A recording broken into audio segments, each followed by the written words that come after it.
Thank you very much. Himanta Biswa Sarma ji, ये लगाना नहीं है ना? नहीं आप बस माइक पे बात कीजिए। Okay. बिल्कुल।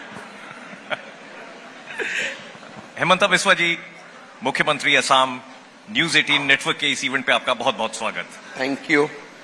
हेमंता जी, मैं आज लगभग 40 साल के बाद आज असम आया हूं। मेरे पिताजी यहाँ पर पोस्टेड थे अपर असम में, दुमदुमा में, आर्मी में। तो मेरे को याद है कि उस टाइम जब आए तो जैसे ही वो डिब्रूगढ़ में एयरक्राफ्ट के दरवाजे खुले तो असम की, जिसको कहते हैं महक, एकदम आके सीधे लगी। वो एक थिक हवा जो है ना, असम की ह्यूमिडिटी उस टाइम बहुत ज्यादा होती थी। हरियाली भी उस वक्त असम की अभी से काफी ज्यादा थी उस वक्त। टी एस्टेट्स की महक और वो असम की महक।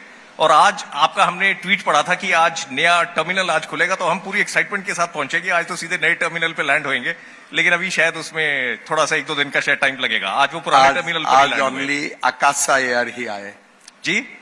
Only Akasa Air today landed in a new terminal. अच्छा। तो धीरे धीरे एक एक करके बढ़ते जाएगा एंड विद इन 1 मंथ सारे ट्रांसफर हो जाएगा। जी, असम में इंफ्रास्ट्रक्चर की डेवलपमेंट पेस पर हो रही है, नजर आ रहा है। जिस टाइप का आप एयरपोर्ट बना रहे हैं, लिटरली जो उसको फर्स्ट लुक में देखो तो जैसा आपने भी बताया कि ऐसा लगता है कि बैंगलोर एयरपोर्ट से बेटर है। चांगी जैसा लुक भी उसमें थोड़ा सा उसमें झलक आ रही है। शायद आपको ली कुआन यू फेलोशिप पर भी आपके साथ जो आपका एक्सचेंज प्रोग्राम था, वहां से आपने इंस्पिरेशन ली होगी। कई साल पहले जब आप 15 साल के थे तो आप एक मूवी में एक्ट किए जिसमें आप एक हाथी के ऊपर बैठकर आए आप। अब असम को अगर देखें और असम की जो जिस टाइप की कॉम्प्लेक्सिटीज इस वक्त नजर आ रही हैं, जो चैलेंजेस आपके सामने हैं, जो यहाँ पर इलीगल इमिग्रेशन की जो प्रॉब्लम है, तो ये भी एक बड़ा चैलेंजिंग हाथी है जिसको आप राइड कर रहे हैं इस वक्त। क्या चैलेंजेस आपको इमीडिएटली इस वक्त नजर आ रहे हैं? आपका ये टर्म खत्म हो रहा है, अगली टर्म की पूरी तैयारियां हो रही हैं, क्या चैलेंजेस आपको नजर आ रहे हैं अपने सामने? आप देखिए, असम का एक अपना इतिहास है। आप अगर देखें तो हमारा स्टेट जब भारत स्वाधीन हुए तो पार्टीशन हुए, we lost our trade route. तुरंत 1950 में भूकंप आए, ब्रह्मपुत्र का पूरा जो कोर्स थे, जो हमारे लिए आशीर्वाद थे, वो नहीं रहा। 78 से हमारा असम एजिटेशन स्टार्ट हुए, continue up to 90। Then ULFA movement start हुए, thousands of people lost life. Then tribal movement शुरू हुए। तो फ्रॉम 1948 टिल टुडे, कोविड तक, हमारे कभी अच्छा दिन आए नहीं थे। We always live in turmoil. We always lived in a confusion, uncertainty. यही हमारा परिचय बन गए थे। पोस्ट कोविड हमने रिकवर किया, एक माहौल बने, सिचुएशन सुधरा, लेकिन हमारे जो प्रॉब्लम्स है बेसिक्स है। जैसे असम का इकोनॉमी के लिए फ्लड कंट्रोल एक बहुत बड़ा इम्पोर्टेंट रिक्वायरमेंट है। असम का डेवलपमेंट के लिए मिलिटेंसी खत्म हो जाए, बहुत बड़ा रिक्वायरमेंट है। असम का अंदर जो बांग्लादेशी घुसपैठिया आए और ना आए उसको तो मैं व्यवस्था कर सकता हूं, लेकिन जो लाखों लोग घुस गया है, हाउ मैं उसको कैसे पुश करूंगा बैक टू बांग्लादेश। हमारे जो जमीन है, असमीज लोग बहुत ज्यादा नहीं थे, जमीन खाली पड़े थे, तो जंगल से लेकर ट्राइबल बेल्ट एंड ब्लॉक में ये लोग घुस गया। और आज अगर मैं असम के लैंड अंडर एनक्रोच में आपको बताऊं, it is almost 15 lakhs acre land is under encroachment by the suspected people. तो समस्या बहुत है, कोई समस्या का समाधान भी सामने नहीं होते हैं। लेकिन हम लोग एक जर्नी शुरू किए 2021 से। कुछ काम हुए, कुछ नहीं हुए, लेकिन आज लोग एक बेहतर असम का सपना देख सकता है। कुछ तो फाउंडेशन बने, लेकिन चुनौती खत्म नहीं हुए। जी बिल्कुल। आगे जाके हम फिर चुनौतियों का सामना करते रहना पड़ेगा, और टिल ए टाइम ये एक ऐसा आपको बहुत ज्यादा स्मूथ राइड है वो नहीं है। जी। आपको सुबह शाम आपको एक ऐसा माहौल में रहना पड़ेगा कि यू कीप ऑन फाइटिंग।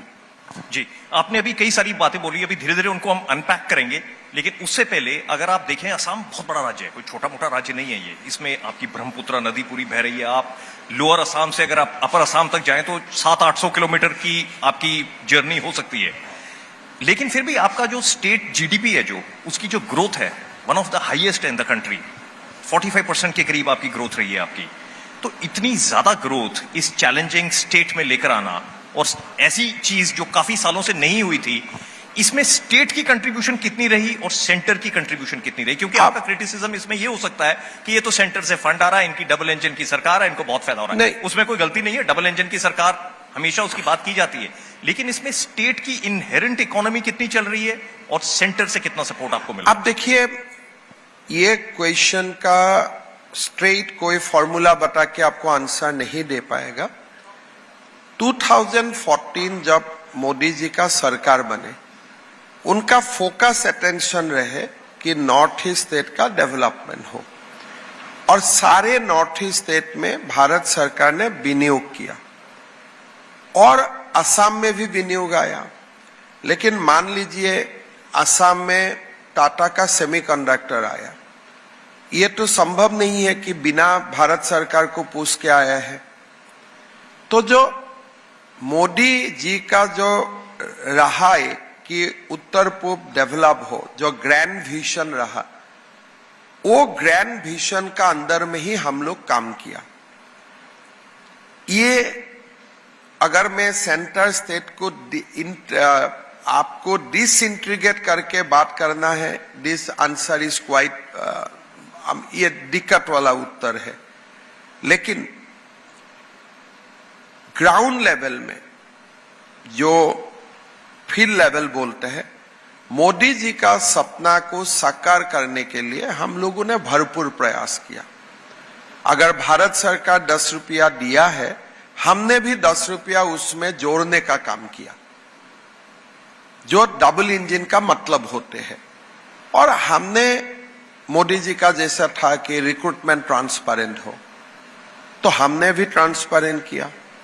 तो मोदी जी का जो बातें थे कि इंफ्रा बने, अगर मोदी जी 50,000 करोड़ हमें दिए हैं, हम भी 20,000 करोड़ रुपया उसमें लगाया।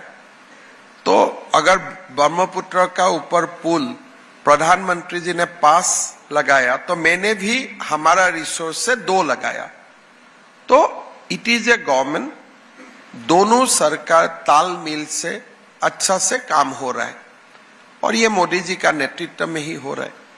जब आप यंग स्टूडेंट थे, आप यूनिवर्सिटी में पढ़ रहे थे, कॉटन यूनिवर्सिटी में, तो उसमें बड़ा आपका बहुचर्चित एनेक्डोट है कि जब रेणुका जी से बात हुई थी और ये था कि आप क्या करते हैं, तो आपने ये बोला कि मैं मुख्यमंत्री बनूंगा एक दिन।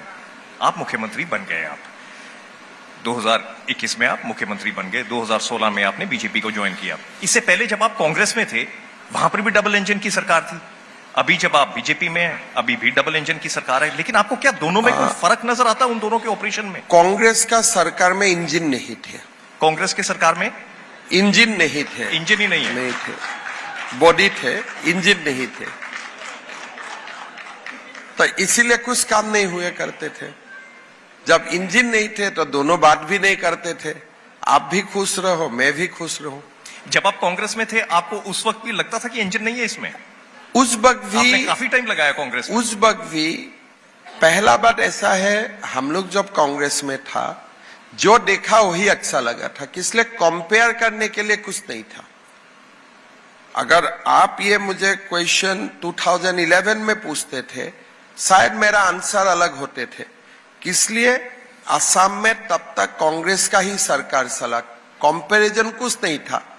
अगर एक रास्ता बना है तो मुझको लगता है वही डेवलपमेंट है। अगर 70 साल का बाद एक मेडिकल कॉलेज बना है, मुझको लगता था वही अच्छा है। लेकिन आफ्टर आप 11 years of Modi government, now you can compare कि उनका समय में अगर एक मेडिकल कॉलेज हो रहा है तो अभी 10 मेडिकल कॉलेज हो रहा है। अगर हाईवे में डबल लेन बन रहा था अभी 6 लेन बन रहा है। अगर एक ब्रह्मपुत्र का ऊपर पुल बने थे अभी 6 बन रहा है। सो उस समय आप मुझे पूछते थे, मैं तो बताता भाई बहुत कुछ हो रहा है, लेकिन किस लिए वो समय कंपैरिजन करने के लिए मेरा पास कोई बैरोमीटर नहीं था। लेकिन आज असम का लोग कंपेयर कर सकता है कि prior to 2014 and post 2014 and now मैं दावा का साथ बोल सकता हूं दोनों सरकार में इंजन नहीं था उस समय। आपने एक बार बीच में यह भी कहा कि शायद आप खुशकिस्मत थे कि आपके साथ वो हुआ जो हुआ कांग्रेस में।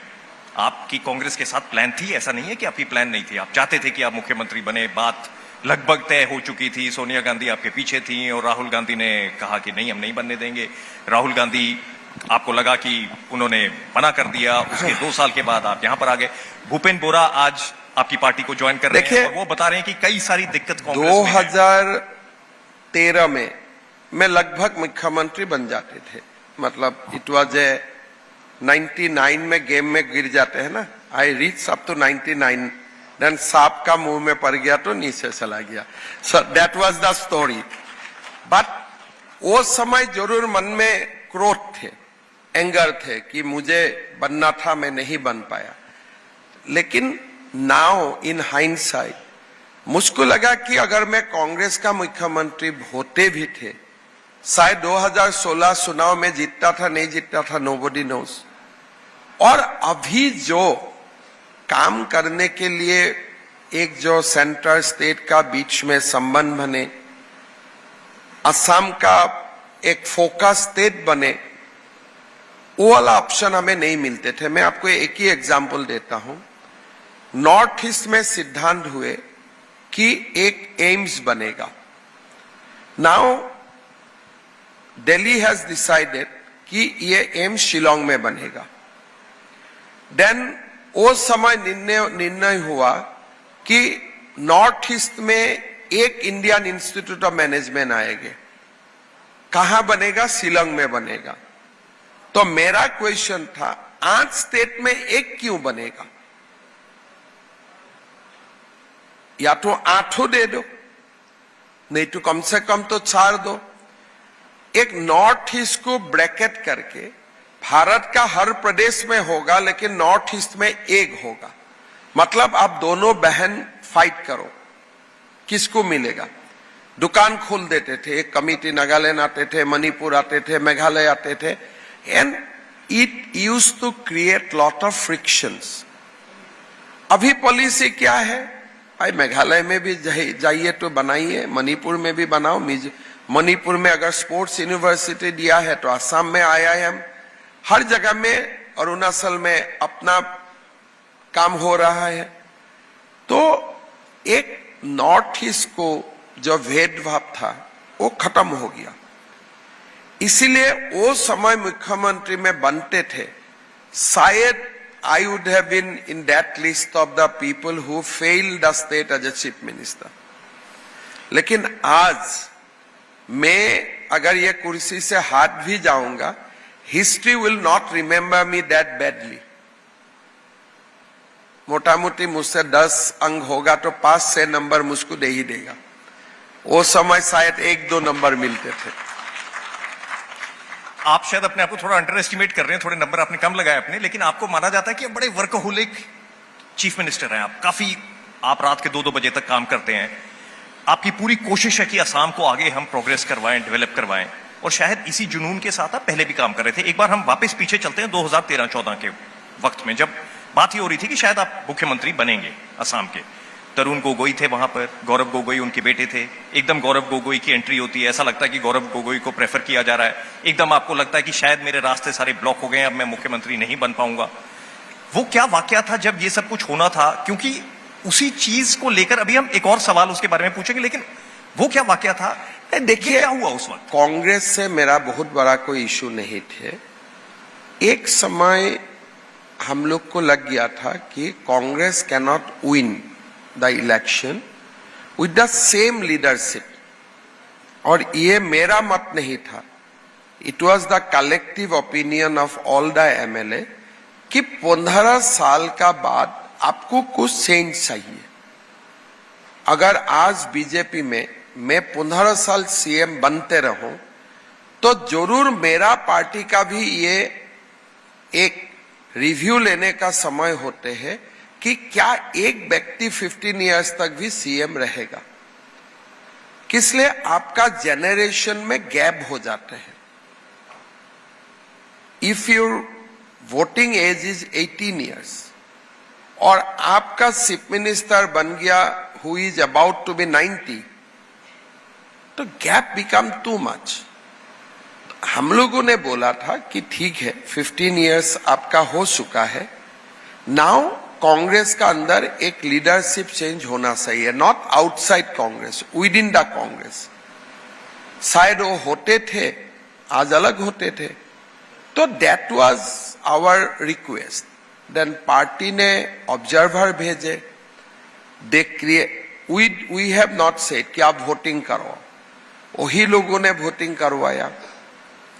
But once you take a votes और आपको 58 वोट मिलते हैं, सामने वाला को 12 मिलते हैं, then it becomes untenable to remain in that ministry.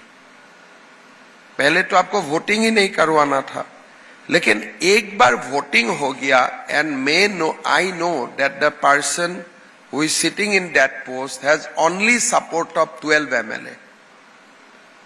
हमें भी मत बनाओ, उनको भी मत बनाओ, कोई तीसरा को बनाओ। स्टेटस को शुड हैव बीन चेंज। तो ऐसा क्यों नहीं हुआ? देखिए, क्यों नहीं हुआ वो जानने के लिए मुझको गांधी फैमिली में दोबारा जन्म लेना पड़ेगा। वो लोग कैसे डिसाइड करते हैं, कैसे बातें करते हैं, उनका खान पान कैसा है, वो तो मैं नहीं जानता हूं। लेकिन अगर डेमोक्रेटिक इंस्टीट्यूशन होते थे, ठीक है, तुम भी मत बनो, तुम भी मत बनो, दोनों बोलो किसको होने से ठीक है, तो those are the normal thing जो हम लोग जानता हूं।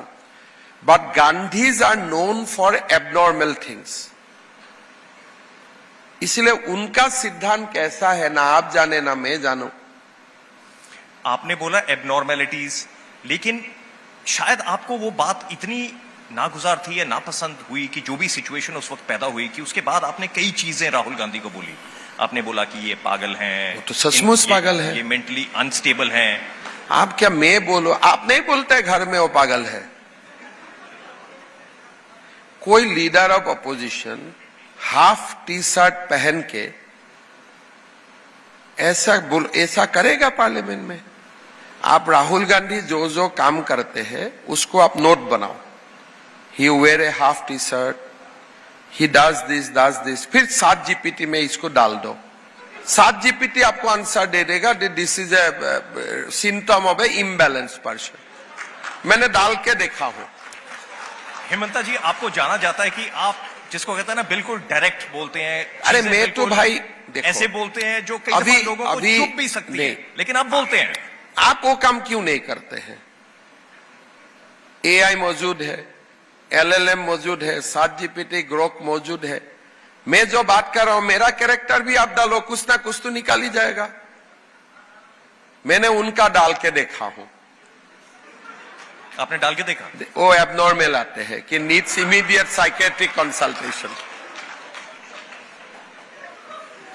हेमंत, एक इतना ठंडी में अगर कोई हाफ टी शर्ट पहन के रहते हैं तो उसका कारण क्या हो सकता है? खैर, इसके ऊपर कई दफा ये कहा जाता है कि उसको आप तो देखो, हमारा उसका आंसर यही है कि you take something which compensate that. या तो आप कुछ ट्रेनिंग लिया है, मेडिटेशन वगैरह किया है टू रेजिस्ट कोल, या तो आप कुछ दूसरा लेते हैं जो कोल को काउंटर करते हैं। हाफ टी शर्ट को आपको कोल से तो प्रोटेक्ट नहीं कर सकता। Half T shirt it cannot be quality of a person. ठंडा आने से हम लोग स्वेटर पहनता हूं, गर्म आने से टी शर्ट पहनता हूं। This is the normal human behaviour. जब आप ह्यूमन बिहेवियर को डिफाई करते हैं तब उसका पीछे कुछ कारण होते हैं। जैसे साधु संत कपड़ा नहीं पहनते हैं, दे प्रैक्टिस मोक्ष कि हम कुछ नहीं पहनूंगा एंड विल डू मोक्ष। गांधी जी ने अपना देश का तरीका किया था। He was practicing, he was experiencing certain things and they used to say openly कि हम ये कर रहा हूं, I am experiencing a certain kind of things, it is announced. लेकिन आप क्यों हाफ टी शर्ट पहन के घूमते हो? आपका तो उम्र भी 56 इयर्स हो गया। आप इसकी बात कर रहे हैं, अभी जो एआई समिट हुआ दिल्ली में, वहां पर यूथ कांग्रेस ने प्रोटेस्ट किया, उन्होंने अपनी बनियन पहनी हुई थी और उन्होंने अपनी शर्ट खोल दी। आज प्रधानमंत्री मोदी जी ने भी मेरठ में ये कहा कि ये तो पहले से ही नंगे हैं, इनको क्या जरूरत थी अपने कपड़े उतारने की। देखिए, ये स्टेटमेंट आज प्रधानमंत्री जी ने भी दी है। आप कैसे देख रहे हैं कांग्रेस के इस सारे एक्शन को, एआई समिट में भी हुआ जो? Because Rahul is a imbalance person. उन्होंने एक नया राजनीति भारत में स्टार्ट करना चाहते हैं, हुई cocktail of leftism, cocktail of Naxalism and cocktail of irrational behaviour. हम सबको बोलूंगा ये क्यों है, ये क्यों है, लेकिन खुद चार्टर्ड फ्लाइट में ही चलूंगा। मैं खुद बोलूंगा ये क्यों ऐसा करते हैं, लेकिन I live in a most secured position. मैं बोलूंगा ये क्यों कर रहे हैं, but every year I go to foreign vacation for 13-14 times. मतलब you will not question me, but I will make you communist, I will make you socialist, I will make you NGOist. तो ये एक बहुत बड़ा विडंबना है। आप देखिए, अगर गेंजी उतर के जाना ही था, राहुल को खुद जाना था। एआई समिट में अगर आपको ऐसा में सबका आपको अगर नंगा प्रदर्शन करना ही था, that should have been led by Rahul and Priyanka. ये लोगों को आप क्यों भेजा? अभी जो जेल में जा रहे हैं, एक्शन हो रहा है, उनका पिता माता क्या फेस कर रहे हैं? I feel pity for those boys. हम कभी ऐसा नहीं करता हूं, कोई भी काम होगा तो मैं सामने रहूंगा। हेमंत जी, आपने भी थोड़े दिन पहले एक्स में पोस्ट किया कि आपका काफी टाइम हो गया पॉलिटिक्स में, 25 साल हो गए आपको पॉलिटिक्स में, एक्टिव पॉलिटिक्स में। वो तो एक स्टैटिस्टिक्स था, मैं दे दिया। हाँ जी, आपने एक्स पे पोस्ट किया था आपने। जब आप अपने इस लंबे एक्सपीरियंस को देखते हैं और आप जैसी अभी हम बात कर रहे थे, कोई बनियान पहन के जा रहा है, कोई वहां पर प्रोटेस्ट कर रहा है, ये हो रहा है, वो हो रहा है, तो क्या आपको लग रहा है कि पॉलिटिक्स का स्टैंडर्ड कुछ नीचे गिर रहा है? क्या ये कुछ सोसाइटी में गुस्सा ज्यादा बढ़ रहा है? पॉलिटिक्स आपकी स्टेटमेंट्स भी बड़ी एग्रेसिव आ रही हैं, मियां मुस्लिम और कई चीजें आपकी स्टेटमेंट। मैं आपको बताता हूं, मेरा मियां मुस्लिम बनाना तो मेरे लिए रिक्वायरमेंट है। अगर मैं वो काम नहीं करूंगा तो वो करेगा मेरा ऊपर। क्या करेगा? और एक टेंपल ले लेगा, और एक सत्र ले लेगा, और एक फॉरेस्ट ले लेगा। असम में लोग ये नहीं समझ पा रहे। यू स्पीक फॉर मुस्लिम, मेरा कोई तकलीफ नहीं है। आप बोलो मैं सेकुलर हूं, मेरा कोई तकलीफ नहीं है। बात जो लोग मुझे क्रिटिसिज्म करते हैं, उनको मैं हमेशा एक ही बात बोलता हूं, असमीज लोगों के लिए आपका क्या एडवाइस है? जो हम दिन ब दिन हम माइनॉरिटी बनते जा रहा हूं, हमारा संस्कृति को आप खत्म कर रहे हैं। 12 जिले से आप हम लोगों को न्यूट्रलाइज कर दिया। 15 लाख एकड़ जमीन आप कब्जा करके बैठा हुआ है, तो हाउ विल सर्वाइव? आप तो सेकुलर है, तो आपका जिम्मेदारी क्या होता है? दोनों बात को विश्लेषण करके मुझे बताइए।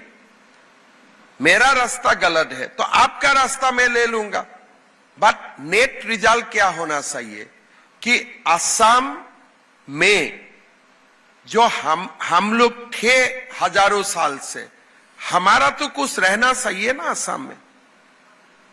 और डू यू वांट कि सेकुलरिज्म का नाम में हम खत्म हो जाए? हेमंत जी, डेवलपमेंट और आइडेंटिटी के बीच में ये फाइट आज असम में चल रही है। 1985 में आपका असम अकॉर्ड आया, उसमें रूल्स बड़े क्लियर हो गए कि 1966 से पहले जो है वो यहां पर होंगे, जो 1966 मैं से समझ 71 में गया होंगे। जी आपने एकॉर्ड बना दिया, ईयर बता दिया जी लेकिन मैं एकॉर्ड क्यों बनाया था कि मैं जिंदा रहूंगा जी। लेकिन मैं तो अभी जिंदा नहीं हूं। इसमें आपने ही एक बात कही कि लगभग 1.5 करोड़ के करीब ऐसे लोग होंगे आज की डेट में असम में जिनको यहां नहीं होना चाहिए, और लेकिन 1.5 करोड़ को अब वापस धकेलना, बांग्लादेश ये बोले हाँ ये हमारे लोग हैं हम वापस ले लेंगे, ये सब चीजें नहीं होंगी। इसीलिए मैं संघर्ष करते रहूंगा। अब वो यहीं रहेंगे। हाँ, आप कैसे? भी यहाँ रहो, हम भी रहो, हम संघर्ष करते रहूंगा। हम किस तो चीज का सरेंडर तो नहीं कर सकता हूं। किस चीज के लिए संघर्ष? आप अगर मेरा जमीन कब्जा करते हैं मैं आपको भगाऊंगा। कहां भागेंगे वो? जहां भागे भागो, मेरा वो जिम्मेदारी नहीं है ना सोचने का। वो तो सेकुलर सोच है, मैं क्यों सोचूं? अगर मेरा लड़की को आप उठा के ले जाते हो तो मैं आपको जेल में डालूंगा। आप अगर मेरा मंदिर में आएगा, जब तक मेरा पावर रहेगा मैं आपको घुस के बाहर निकालूंगा, और जब तक भगवान मुझे ये समता दे के रखूंगा मैं वो समता का प्रयोग भी करूंगा।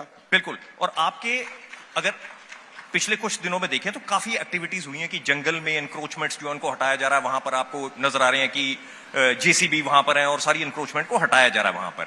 उसमें भी ये कहा जाता है कि कुछ लोग वहां पर ऐसे हैं जो ब्रह्मपुत्र के साथ आसपास रहते थे, पुराने मुस्लिम लोग हैं जो असम के ही हैं, और जब ब्रह्मपुत्र नदी काटती है, जब बाढ़ आती है, ये उनको एक्सपर्ट जंगलों कौन है? में नहीं उनको असम जंगलों का में बारे बैठा में दिया। ये एक्सपर्ट कौन है? थोड़ा मुझे नाम दीजिए तो। जी ये जो आप बोल रहे हैं वो कहां से आप कोट कर रहे हैं? पुराना नया ये कहां से आ रहा है? मैं आपको ये पूछ रहा हूं हमारे कि जो हमारे जो असम का पुराना मुसलमान है, देख के ही आपको पता चल जाएगा कि ये पुराना मुसलमान है, और कोई लोग उनको कुछ भी नहीं बोलते हैं। लेकिन ये आपको लगता है कि 1.5 करोड़ के करीब यहां पर होंगे जो आपको लग रहा है कि गलत तरीके से देखिए असम में है? ये लोग गलत तरीके से आया। कुछ लोगों को असम एकॉर्ड ने रेगुलराइज किया, लेकिन वो एकॉर्ड में बोला गया था कि ये लोग रेगुलराइज करने से भी आपका तकलीफ नहीं होगा। जी। But truth is not like that. हम लोग तो फिर ढीला हो गया उसका बाद। एकॉर्ड का बाद, अगर एकॉर्ड का समय ये 30-70 था, एकॉर्ड का बाद तो 40-60 हो गया। That means that accord is a failure. हमें प्रोटेक्शन नहीं मिला। आपको असम में रहना है तो कुछ तो एटीट्यूड आपको चेंज करना पड़ेगा। आप एक निर्णय लो कि will not force Hindu to migrate.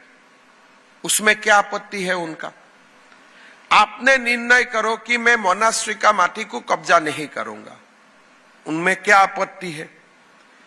आपने निर्णय करो कि मैं 10-12 बच्चा को पैदा नहीं करूंगा, 3-4 is good enough to sustain. आपने निर्णय करो कि मैं सरकारी जमीन को कब्जा नहीं करूंगा, which is illegal, you tell me. मैं जो बोल रहा हूं उसमें क्या इलीगल बोल रहा हूं? भारत का नॉर्म्स है 2 बच्चा 3 बच्चा, आपको क्यों 11 बच्चा चाहिए? What is the logic? You want to outnumber us. ये तो गलत बात हुए। ये डेलिब्रेट है। ये डेलिब्रेट है, नहीं तो क्या जरूरत है? ये जगह में एक हिंदू फैमिली है, ये जगह में वो लोग है, इसका 3 बच्चा इसका 11 बच्चा है, दोनों का इनकम भी एक है, दोनों का सब कुछ एक है। आप क्यों करते हो? You must show respect to the indigenous community of the land. आप असम में आए, आप आ गया, अभी मैं आपको भेज नहीं सकता हूं, फाइन, लेकिन आपको इतना तक तो नहीं जाना चाहिए कि एमएलए भी मैं ही बनूंगा, मंत्री भी मैं ही बनूंगा, स्कूल भी मैं ही चलाऊंगा, जमीन भी मैं ही हड़प लूंगा। तो एक एथिकल ग्राउंड बनना पड़ेगा कि नहीं बनेगा? If I started going and staying in Karnataka, तो मैं थोड़ा कर्नाटक का अस्मिता को रक्षा हो, मेरा भी जवाबदेही होगा कि नहीं होगा? तो अभी जो मैं कर रहा हूं, this thing will lead to the change of behaviour. अभी बाल विवाह बंद हो गए लगभग। अभी काफी सारे अरेस्ट किए आपने उसमें 12,000 के करीब। नहीं, और करूंगा। 12,000 कम है, मैं 50,000 कर दूंगा। मैं सेकुलर एकुलर लोगों से डरने वाला नहीं हूं, पक्का बात है, मैं नहीं डरता हूं, इसलिए I know what I am doing, it is constitutional. बाल विवाह बंद करना, it is a constitutional mandate. तो हमने विधानसभा में कानून पास किया कि आप 3 बच्चा, कि आप 2-3 विवाह नहीं कर सकता हूं, you have to satisfied with 1 wife. हम कानून बनाया और आगे मैं कानून बनाऊंगा, 3 का ऊपर बच्चा होगा तो सरकारी स्कीम आपको नहीं मिलेगा। और मैं करते जाऊंगा, बिंदास करते जाऊंगा। आपने कॉन्स्टिट्यूशनल की बात की, असम में क्राइम की भी प्रॉब्लम है, क्राइम में भी आपने कोई क्राइम में अभी नहीं है। आपने इंस्ट्रक्शंस दी कि भी गोली मारो। देखो, मैं तो गोली मार का इंस्ट्रक्शन तो मैं नहीं देख सकता हूं, लेकिन क्राइम करके कोई भागे तो आपको पुराना सीआरपीसी आईपीसी अलाउ करते हैं कुछ एक्शन लेने का, जो कानून अलाउ करता है उसको बेशक लो, आपका कुछ नहीं होगा। तो यहां में वही हुए जो कानून अलाउ करते हैं। अभी crime has come down by 30% की 60%। जो 1.5 लाख सालाना क्राइम था, today it is 40,000। These are the change we brought in just 5 years.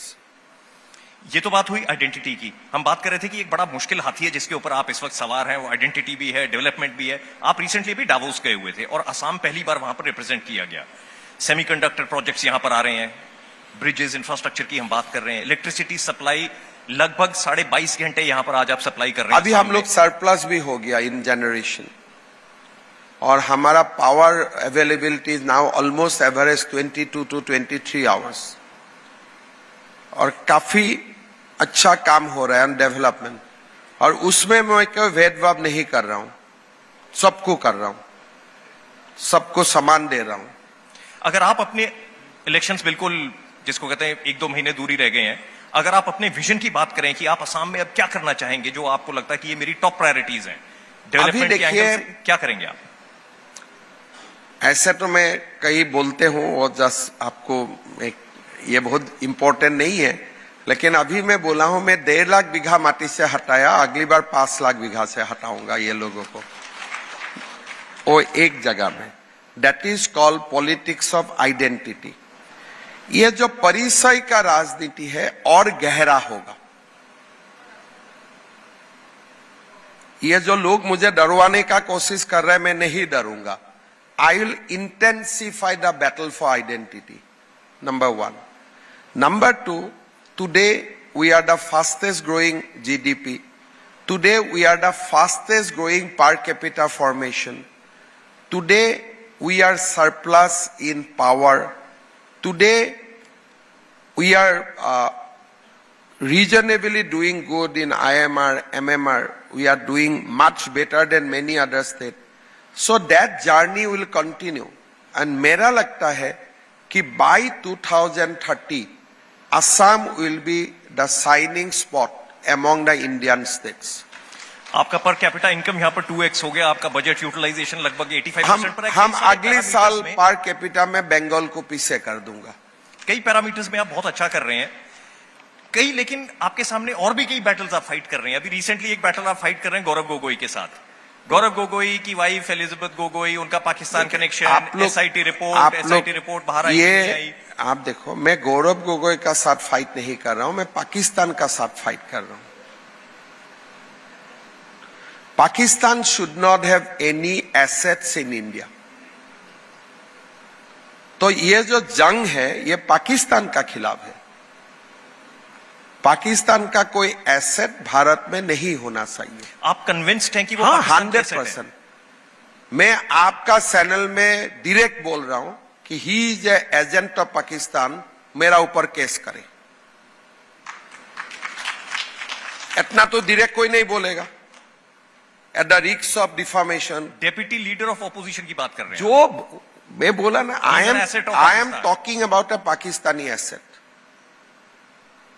और मेरा ऊपर हो जाके केस करे अगर मैं गलत बोल रहा हूं। आपकी एसआईटी की रिपोर्ट क्यों नहीं पब्लिक हो रही है? पब्लिक ही कर दिया हूं भाई। उसके कुछ पोर्शंस हुए हैं, कंप्लीट उस 1-2 फोटोग्राफ्स मैंने पब्लिश नहीं किया, because that is I am under oath of secrecy, लेकिन भारत सरकार को मैं दे देता हूं। कुछ बातें होते हैं you cannot reveal to the press. अगर कोर्ट में मैं चार्जशीट देता था जरूर उसको एनेक्सर बन जाते थे, लेकिन हम चार्जशीट नहीं दे रहा हूं, भारत सरकार देगा, तो इसीलिए वी ट्रांसफॉर्म। मेरा ऊपर वो क्यों केस नहीं करते हैं, इसलिए उसको मालूम है यहां तक तो यहां और आगे भी मेरा पास सामान है। नहीं तो कोई व्यक्ति ये अपमान लेगा कि पाकिस्तान का एजेंट। कोर्ट में नहीं जाते थे, मेरा ऊपर इंजेक्शन नहीं लेते थे। वो आपके ऊपर एलिगेशंस लगाते हैं कि आपके पास 4000 एकड़ इलीगली ऑक्युपाई हुए ले लो ना, मैं डोनेट कर 10 करोड़ दिया। आपकी वाइफ की कंपनी मेरा में पास जो भी इलीगल है आपको डोनेट कर दिया, आप ले लो, आप जाओ कब्जा करो, खा जाओ। अगर इलीगल है तो जो भी इलीगल है मैं लिख दिया, ले और लो। वो जो 10 करोड़ की सब्सिडी की बात कर रहे हैं कि एग्रीकल्चर, वो भी ले लो अगर मेरा अकाउंट में जमा हुआ है तो। वो कहते हैं कि अप्रूव हो गया, अकाउंट में शायद जमा ना हुआ हो। तो अगर पैसा में नहीं आ ले यार तो मुझे ऊपर क्यों इंतजाम लगाते हो? आप ये भी बोलता है लोगों को, पहले बोलने का पैसा नहीं लिया, पैसा लिया। जब मैं पकड़ता हूं तब बोलता है शायद पैसा नहीं लिया, तो माफी मांगो।